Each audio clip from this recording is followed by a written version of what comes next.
welcome to this Stonewall Football Club end of year party. Can I get a woo? Can you put more energy into it? No. I'm just going to be like... I'm Alex Baker, I'm your chair, and it gives me great pleasure to welcome you here tonight for our annual award ceremony. So in a little bit we're going to be giving out a bunch of our pins of pride, which I can show you here, to a number of people across the club who have done extraordinary things over the past 12 months. Before we get there, I just want to make a few opening remarks, say some thanks, do some other bits, but I realise you're not here to see me, so I'll try and get through this really quickly. Now last year, I remember standing here and talking about Jake Daniels, who had just come out. And at that point in time, it felt like a really positive development in the game. A young male facing into his sexual identity in a very public way, and a professional footballer willing to be public about it in the championship. And it felt like a real inflection point, and it felt like all of the things that this club was set up to help support and do were having traction, and the game was progressing in a positive way. But I stand here today and I feel less sure that that arc of progress is bending in the same direction. Since then, we've had the World Cup in Qatar, which I attended. I had a flag confiscated from a Qatari police officer trying to enter the England-Iran game. We have a World Cup going on at the minute where similar issues arise about how people express their identity and celebrate the game. And we're seeing increasingly different economic and cultural forces impact the game. Jordan Henderson's move to Saudi Arabia, the flow of money across the globe. And so I sort of stand here today and feel maybe less certain about the future of football and less sure about whether or not the game knows who it's for. Now in this club, which was set up over 30 years ago, we have a clear view that the game is for all, and that there's a real power in sport, football in particular, to bring out the best in people and help them connect with something in themselves to help them be better versions of themselves and contribute more to society. But not everyone shares that view. So today, it feels different to last year, and it feels relative to 12 months ago like there's greater need for this club than there was before. The club is going to be 33 years old in February, and predecessors of mine have spoken about the club effectively having an ambition to not exist, that you don't need a club like ours to exist in the game, but it feels like we will for some time to come.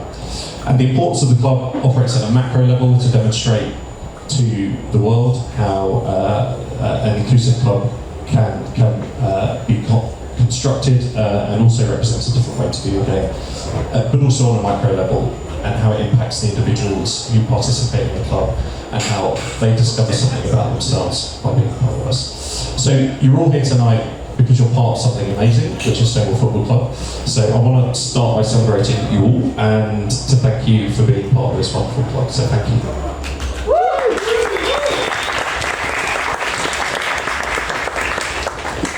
We've got an AGM coming up in a couple of weeks. There was a notice about it in the members' email. It's on the 15th of August. There'll be more details about it.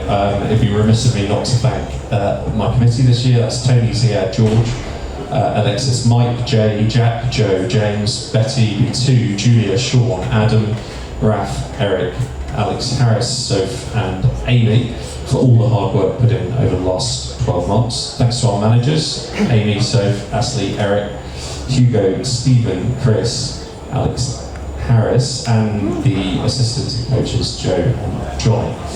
And also thank you to James and, where is he? Where's James? Ah, yeah, for this afternoon, which was fantastic. And all the organisation and input. And also those who are involved in helping tonight get to where it was, so I think Joe and B2 in particular. So you're going to hear from the managers who are going to tell you about all of the highlights from the past 12 months. A few things that I will just call out before I invite our first start. So where are we? So WMB had successful tours to Lisbon and to Manchester this year, so congratulations. 4 Golden Boot Awards, is that right? Julia, Joe, Diddy and Ella. Also, if you come to our AGM, although this news isn't exactly a secret, but you'll hear about our exciting plans for WMB and trying to get an 11s up and running, so that we have a deeper and broader offer in the WMB side. We've also thought about the leagues we're in and whether or not they reflect the values of the club. So there have been changes to that in the past year as well. Where are we here? Did we win the Graham charity tournament? Yeah, that's a yes. Organised by Eastern Phoenix, that's a definite yes from Joe, so my information is correct. Congratulations to the Unity Lions and the Spirit Fives. We have had presence at Pride, at Trans Pride, and at Black Pride next month. We'll have presence there as well. The Christmas party was well attended from across the club, with a number going for karaoke afterwards. Is Pac here? No, Pac's voice is amazing. So if you ever go out and do karaoke, take Pac with you. It's absolutely phenomenal. No joke either. I'm just looking through my notes and I feel like I've been talking too much. Anyway, you'll hear more about this from all of our managers tonight. So let's get on with the awards. And the first person I'm going to invite up is Eric.